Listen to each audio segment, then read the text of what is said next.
nós vamos ler o fim do capítulo 3 de Romanos, carta que Paulo escreveu aos irmãos em Roma, e nós vamos começar a partir do verso 21.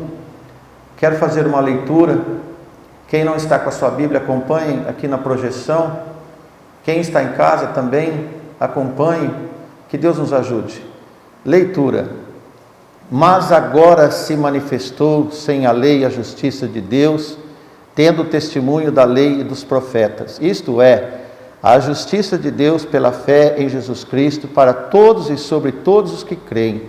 Porque não há diferença, porque todos pecaram e destituídos estão da glória de Deus, sendo justificados gratuitamente pela sua graça, pela redenção que há em Cristo Jesus, ao qual Deus propôs para a propiciação pela fé no seu sangue, para demonstrar a sua justiça pela remissão dos pecados dantes cometidos sobre a paciência de Deus, para a demonstração da sua justiça neste tempo presente, para que ele seja justo e justificador daquele que tem fé em Jesus. Onde está a vanglória? É excluída por qual lei? Das obras? Não, mas pela lei da fé. Concluímos, pois, que o homem é justificado pela fé sem as obras da lei. É porventura Deus somente dos judeus? E não é também dos gentios? Também dos gentios, certamente, visto que Deus é um só, que justifica pela fé a circuncisão e por meio da fé a incircuncisão. Anulamos, pois, a lei pela fé? De maneira nenhuma. Antes estabelecemos a lei. Amém? Senhor amado Deus, com toda a sujeição que possamos ter nesse momento, pedimos perdão dos nossos pecados e que o Senhor nos ajude a falar somente segundo a sua vontade. Que a palavra possa ser direcionada pelo seu Espírito Santo e não pelo nosso intelecto ou pela nossa vontade desejada. Seja conosco, Senhor, em nome do seu Filho amado. Amém. Obrigado, irmãos, obrigado a todos.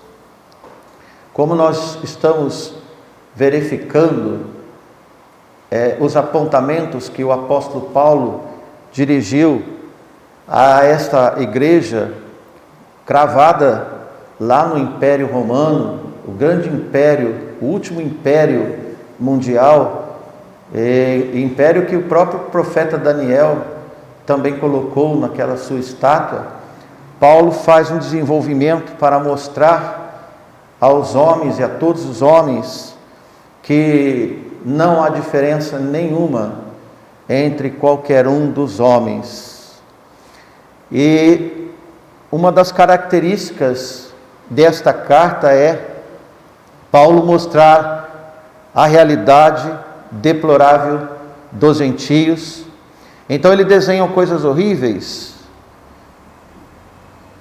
que esta parte da raça humana consegue desenvolver de forma inflamada, como forma de manifestação de não se importarem com Deus. Nós vemos nos primeiros capítulos. E Paulo diz no versículo 28, capítulo 1, quando nós olhamos, vamos lembrar, e como eles não se importaram de ter conhecimento de Deus, assim Deus os entregou a um sentimento perverso para fazer coisas que não convêm. É assim, não se importa com Deus, então deixa-se fazer o que bem entende. Não quer saber de ouvir a palavra de Deus, nem os ensinos do Senhor, o Senhor não vai ficar correndo atrás de ninguém. Ele chama, mas o Senhor nunca corre atrás. Este é o recado que Paulo fala àquela igreja, como uma demonstração que deve haver, uma manifestação de querer. Logo em seguida, ele provoca os judeus para a sua realidade também. Eles eram sonhadores de Deus nos procedimentos de Moisés. Paulo exigia uma reflexão sobre as suas arrogâncias da circuncisão. Apresentavam-se como afiliados ou aliados de Deus através de uma cirurgia masculina que significava aliança com Deus. Então Paulo quis exortá-los o quanto era necessário e o quanto eles precisavam entender que a graça salvadora nas Escrituras abrangia os gentios, as mulheres e eles também. No primeiro capítulo, nós não vamos ler, mas desde o versículo 1 em diante, Paulo faz uma apresentação do nosso Senhor Jesus Cristo. Ele se apresenta como servo do Senhor Jesus Cristo. Dessa forma, os judeus tinham muita vantagem, sim, em relação aos outros povos, por terem recebido primeiro a palavra de Deus, como nós vemos no capítulo 3, versículo 1, depois você confere. Receberam, mas não se justificaram diante de Deus. Não se aperceberam que precisavam de fé, examinavam o que fazer, não o que deveriam ser diante de Deus. Então eram incircuncisos de coração, como o apóstolo diz. São aqueles que negam ouvir o evangelho da salvação, porém são aqueles que não têm a marca do Espírito Santo, a nova marca obrigatória nos filhos de Deus. Não mais na carne dos homens, mas no coração de todas as raças, a justificação pela fé. Caso entendessem a mensagem, reconheceriam neles pecadores, como os gregos são pecadores. Quem é de Deus são todos, como nós vemos no versículo 29. Leamos o versículo 29. É porventura Deus somente dos judeus? E não é também dos gentios? Também dos gentios, certamente, ele responde. Deus é de todos. Porque toda a raça humana está debaixo do pecado, sem privilégio, sem acepção. Se todos são pecadores, a oportunidade volta-se para todos. A graça eliminou o resto que tinha temporariamente, porque na graça não há mais privilégios. Temos um Deus sem raça humana. No dia 20 foi comemorado o dia da consciência negra. Tem outro dia que é o dia do índio. Quem estipula raças são os homens. Na palavra de Deus não tem distinção entre raças, porque Deus vê o coração e coração não tem cor. Tem que ter fé. É essa a instrução que a palavra de Deus fala. E Paulo diz sim sobre a questão racial nesta carta, que era um problema sério dos judeus se acharem melhor que os gentios. Se você tiver com a sua Bíblia aberta, no capítulo 2, por exemplo, Paulo diz assim no versículo 9: tribulação e angústia sobre toda a alma do homem que faz o mal, primeiramente judeu e também do grego. Glória, porém, honra e paz a qualquer que pratica o bem, primeiramente judeu e também ao grego. Esta ordem de responsabilidade é porque os judeus receberam a palavra de Deus primeiro. Então eles tinham muito mais dever de honrar e glorificar ao Senhor aos gentios que chegaram depois para ouvir a mesma palavra de Deus. Amém, irmãos? Então Paulo, ele prepara um sermão bíblico para eles, para os judeus, baseado no que estava escrito na palavra de Deus, e eles tão bem conheciam, com uma temática pecado universal. Todos pecaram, tal qual ele havia classificado nos gentios no primeiro capítulo.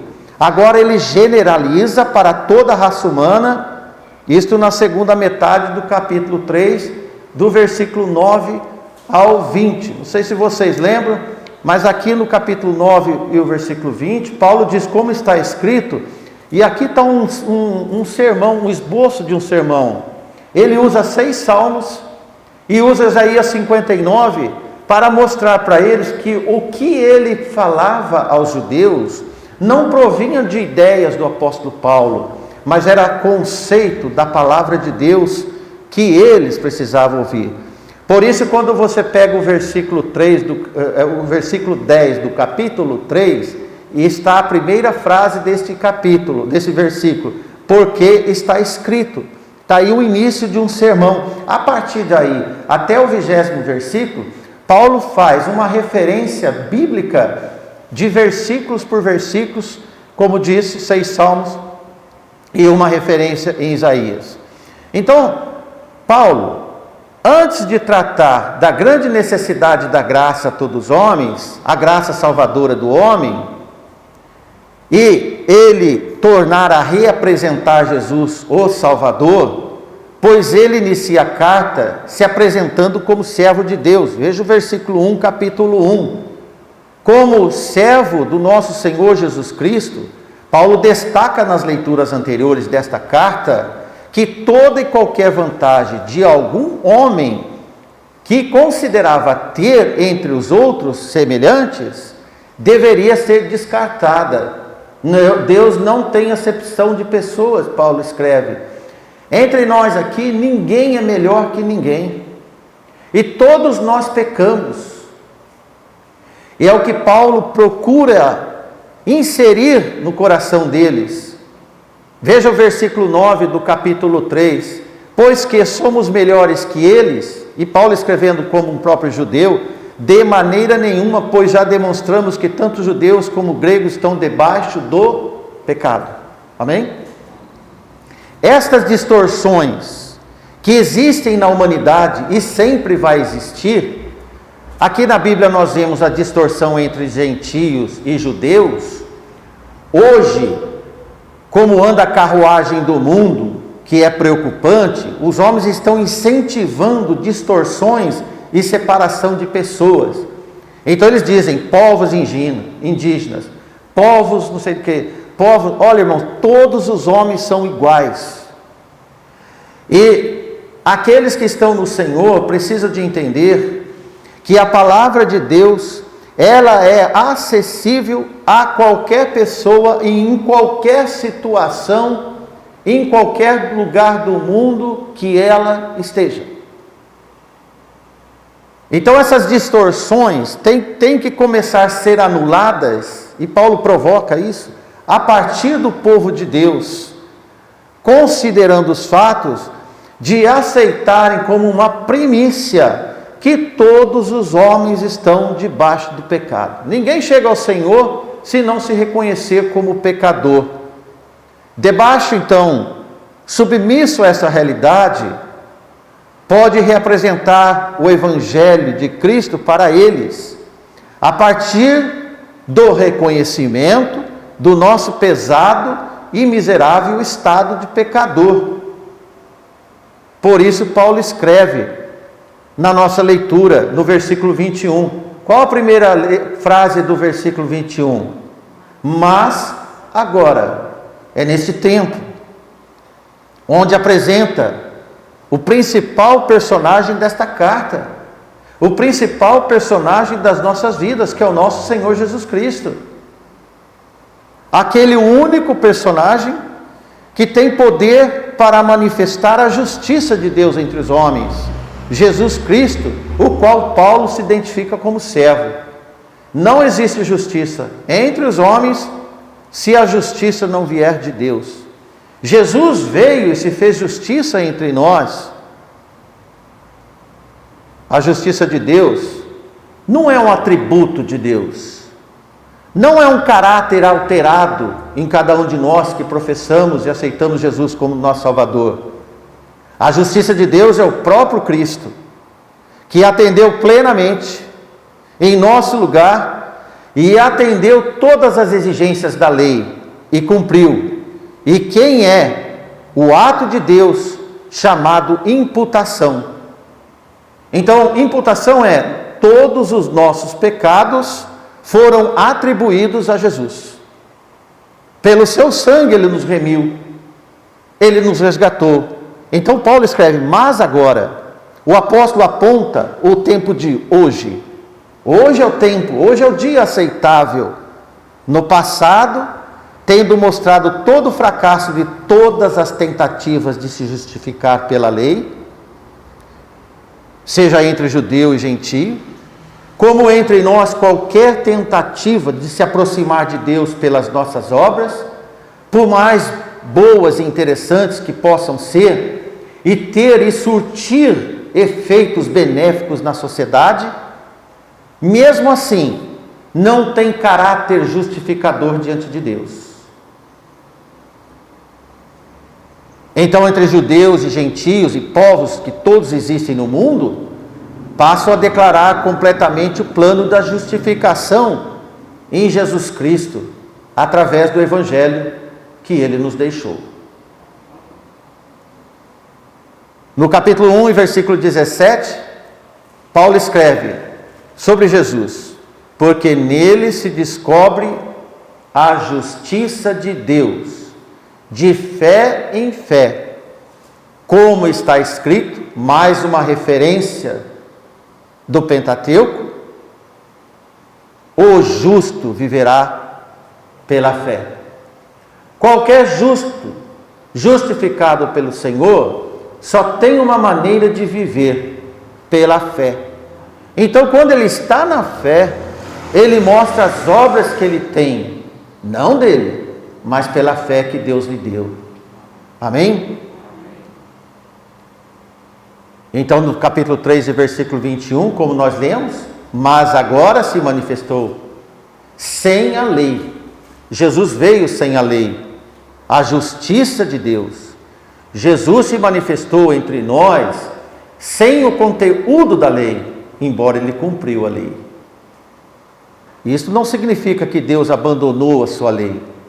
Veja o versículo 31. Anulamos, pois, a lei pela fé? Qual a resposta de Paulo? De maneira nenhuma. Antes, estabelecemos a lei através do nosso Senhor Jesus Cristo. Ora, irmãos, pois Jesus veio para engrandecer. Bem antes desses fatos, o profeta Isaías já anunciava o que Jesus ia fazer por cada um de nós. Veja Isaías 42 e 21, Isaías 42 e 21. O Senhor se agradava nele por amor da sua justiça, engrandeceu-o pela lei e o fez glorioso. A lei engrandeceu Jesus, porque como a lei aponta todos os nossos pecados, a lei engrandeceu Jesus porque não se viu pecado nele. E nenhum de nós éramos capazes de fazer tal ato que Jesus fez. Não só ser crucificado na cruz, mas durante a sua vida, cumprir a lei exatamente como deveria ser cumprido. Mas estamos em Cristo, porque nós estamos então fora de nós mesmos, porque nós não conseguiríamos fazer nada. Agora somos justificados pela fé, não por nós, porque devemos recorrer apenas à misericórdia de Deus e às suas promessas gratuitas. E livremente, porque Deus nos reconcilia consigo mesmo, enterrando os nossos pecados. Deus é o enterrador dos nossos pecados. Ele enterra as nossas falhas. Quem cobra nossos pecados é Satanás e os amigos de Satanás, porque Jesus, ele veio para anular o efeito do pecado. Então, meus irmãos, o elemento fé foi necessário, pois tudo que não se passa pelo crivo da fé é pecado, como nós vemos no versículo 24, sendo justificados gratuitamente pela sua graça, pela redenção que há em Cristo Jesus. Amém? Tiago 2:23, veja o que o evangelista Tiago escreve: e cumpriu-se a escritura, que diz, e creu Abraão. Em quem Abraão creu? Veja, creu Abraão em Deus, e isso foi-lhe imputado como justiça. Olha, irmãos, preste atenção. O fato de Abraão crer, Deus viu nele justiça, como um homem justo, embora não era justo.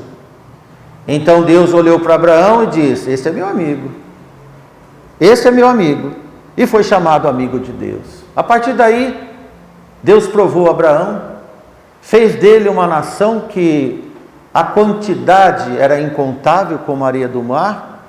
A partir de Abraão crer, Deus fez dele um homem justo, tornou-se amigo de Deus e Deus o abençoou. Se você vem na igreja para ser abençoado, está aqui o caminho. Você deve entender que a partir do momento que você crê que tudo que Jesus fez por nós é válido na sua vida, então Deus vê em você como alguém que está na justiça de Deus, torna-se amigo de Deus. Então Ele vai dar para nós o que nós nunca imaginávamos ter a partir da ação de Deus nas nossas vidas. Você quer ter a ação de Deus na sua vida? Cumpra o roteiro que Jesus nos ensinou. Paulo, quando escreve a sua primeira carta aos Coríntios, capítulo 1, versículo 30, Paulo diz àquela igreja grega, onde estava uma comunidade grega, mas vós sois dele, em Cristo Jesus, o qual para nós foi feito por Deus. O que Deus fez em nós através de Jesus? Olha que interessante o que Paulo escreve. Deus fez em nós sabedoria, e nós não tínhamos, justiça, que nós não entendíamos nada, de santificação, que é a separação para o Senhor, e depois também a redenção. Jesus fez um pacote completo nas nossas vidas. E nós devemos ser feituras de Deus. Nós devemos entender, sim, da sabedoria de Deus, da justiça de Deus, da separação, da santificação e o que significa a redenção nas nossas vidas. Se antes estávamos largados, jogados à deriva, hoje nós temos uma direção. Hoje nós temos um norteamento na vida. Nós andamos por fé. Nós não fazemos mais como fazem os homens que não têm sentido algum da vida. Hoje a nossa vida tem sentido, tem significado, tem rumo, tem esperança. Nós temos esperança que o Senhor vai voltar. Nesse mundo todo desenhado com tanto desespero nos dias de hoje, com vírus, guerras, rumores de guerras, nações armadas até aos dentes, nós temos um Redentor. E como temos Redentor, nós somos separados pelo Senhor.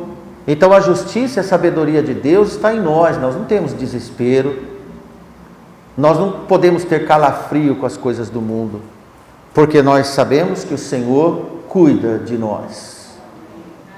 Amém? Então o crente em Cristo está agora pela graça, envolto em uma justiça tão completa e abençoada, que aquela lei do Monte Sinai, que os judeus abraçavam como um livro que era só deles, abriu-se para toda a humanidade. Então não se encontra mais em diminuição exclusiva. E isto que é chamado de justiça de Deus pela fé. Amém, irmãos? No versículo 24 nós lemos de novo, sendo justificados gratuitamente pela sua graça, pela redenção que há em Cristo Jesus. O que você pagou para estar nesse estado tão maravilhoso? Pagamos alguma coisa? Nada, irmãos. Nós não fizemos nada, nem precisa fazer. Mas você precisa ser. E para ser, Jesus tem que entrar na sua história. Veja aqui capítulo 10, versículo 4, avançando um pouco na nossa leitura do mesmo livro de Romanos. Porque o fim da lei é Cristo, para a justiça de todo aquele que crê. Todo aquele que crê. A justiça do Senhor, através de Cristo, ela se estabelece. Veja o versículo 27, onde o apóstolo faz perguntas para ele. Podemos fazer para nós. Onde está então a vanglória? E Paulo diz, numa segunda pergunta, é excluída? Ou qual o motivo do seu orgulho? Qual o motivo de gloriar-se por ser um judeu, por exemplo? É excluída. Por qual lei? Das obras? Não mais. Mas agora pela lei da fé. Onde está o motivo de tanto orgulho?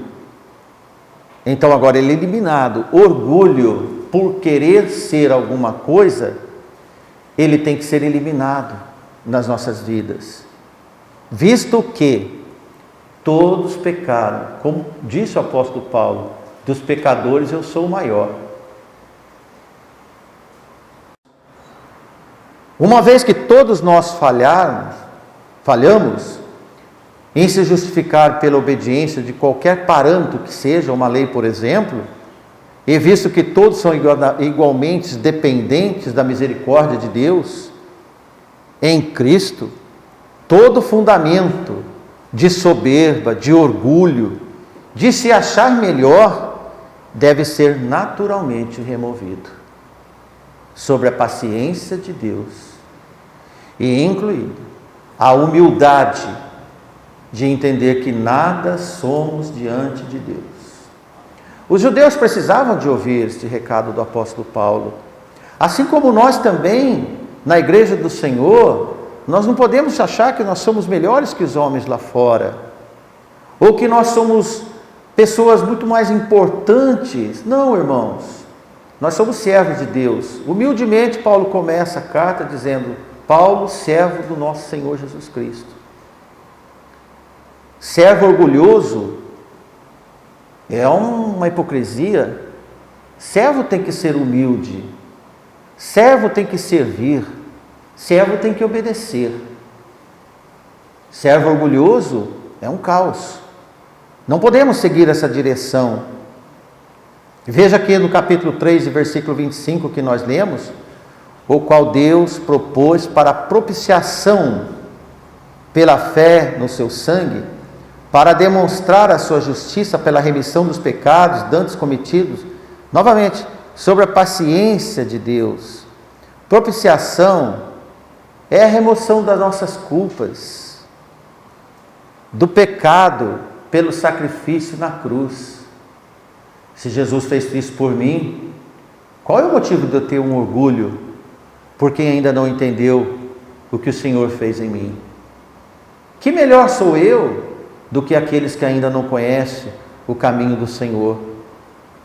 Por isso que no capítulo 3, Paulo incita com perguntas, e diz: onde está então o orgulho de vocês?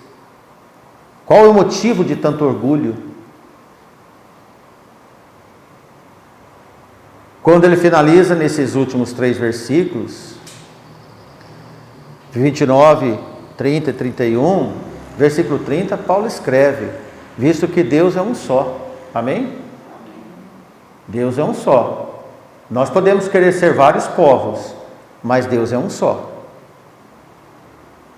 E ele diz que justifica pela fé a circuncisão, e por meio da fé a incircuncisão. Na verdade, Paulo está dizendo para os judeus: para com esse negócio de exigir circuncisão. Ele justifica de todos os lados, mas tem que haver fé em tudo. E tudo que não é de fé é pecado, escreve o apóstolo. Anulamos, pois, a lei pela fé?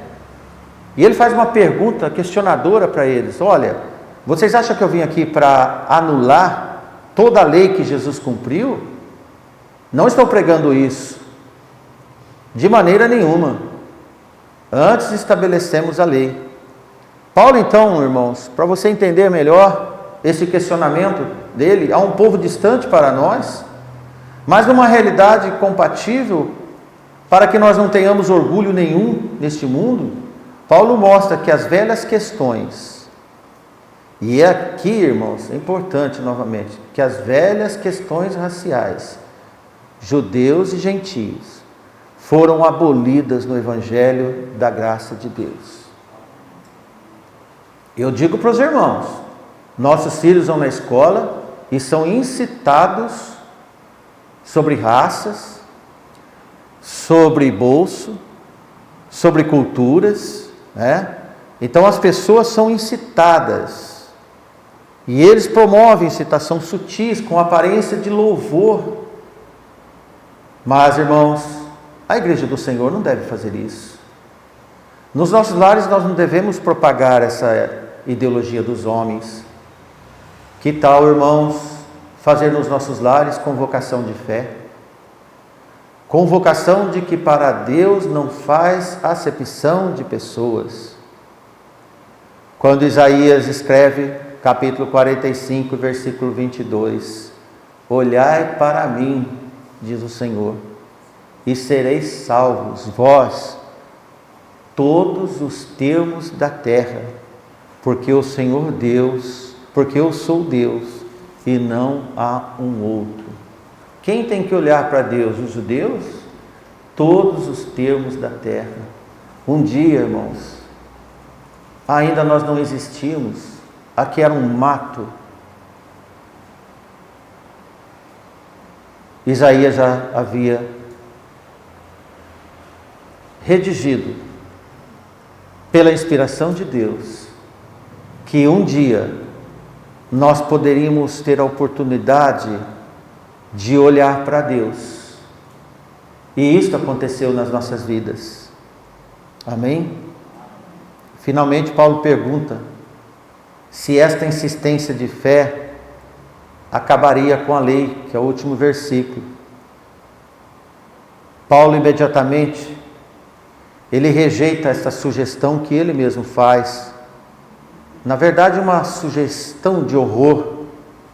Ele mostra que a justiça da fé não revoga a lei, mas sim estabelece a lei de Deus nos nossos corações. O maravilhoso mandamento de Deus, que é amar a Deus sobre todas as coisas e o próximo como a ti mesmo. Qual a situação? Qual é a procedência do próximo? Não me interessa. Ele é o próximo. É assim que Deus nos vê. É assim que Deus nos quer.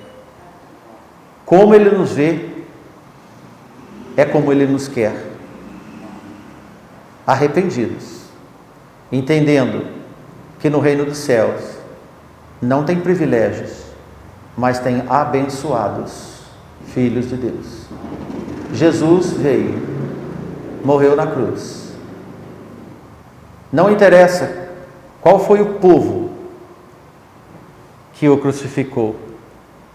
O interessante é o povo que ele salvou. Que você esteja entre eles. Amém? Os salvos. Que Deus os abençoe.